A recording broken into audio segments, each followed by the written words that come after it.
we're standing in an orchard, 3-year-old orchard, and these trees just have incredible growth. Tell us what you did and how you get this incredible growth. Sure, Lynn, I'll be happy to do that. Yes, we're looking here right beside us, 3-year-old trees. They're not 3 years in the ground yet. By February they'll have been in the ground 3 full years.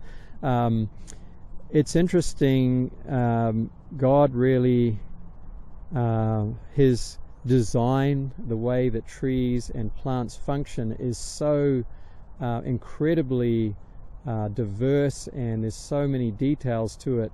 We never stop learning how to work with God and His creation, and how to provide what is needed for plants to flourish and do really well.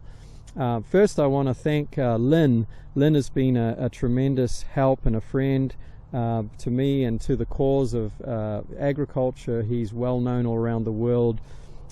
He has a video on the blueprint for planting trees, and that has been a big blessing all around the world. And he was a mentor to me as well when I started into agriculture.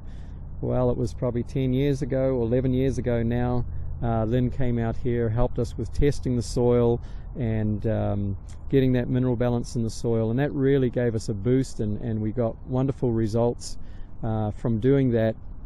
And we've continued to do the testing of the soil. We take soil samples, we send them off to the laboratory, they get analyzed, we see what's deficient, and then we apply what is lacking, and that really helps the plants to flourish. So we did that on this field where these trees are planted, and that alone makes a big difference. So I actually used an excavator, and down the row here I dug with the excavator, and I dug down about 1 foot and about 2 feet wide and about 1 foot deep, and I dug a trench all the way down the row, and then I laid 2 drip hoses down either side of the trench.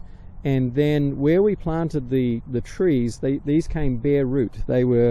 We cut them off to about this high. We didn't have any branches on them. We cut all the branches off, and they just looked like little sticks coming out of the ground when they were planted. But when we put them in the soil, we mounded the soil so the roots would kind of have something to sit on and not sink down too deep. And then we inoculated the roots with mycorrhizae fungi spores and sprinkled that on the roots. Then we also took worm castings, and we put worm castings, a good amount of worm castings, maybe a quart or so of worm castings around the root zone, and that provides really good biology as well as nutrients for the trees.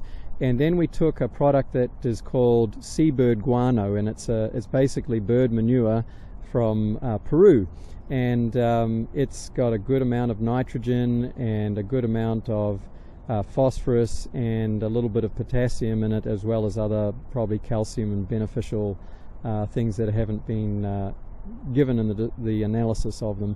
And so we put those around each tree, not a lot, maybe a cupful, and we sprinkled it not just in the root zone but around a little bit further away from the roots, so that the roots would grow and find it.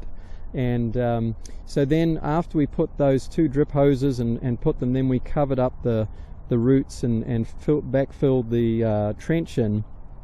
We didn't actually put any compost in there. If I had a good supply of compost, I would have added compost as well. But I covered that up, and that's what we did.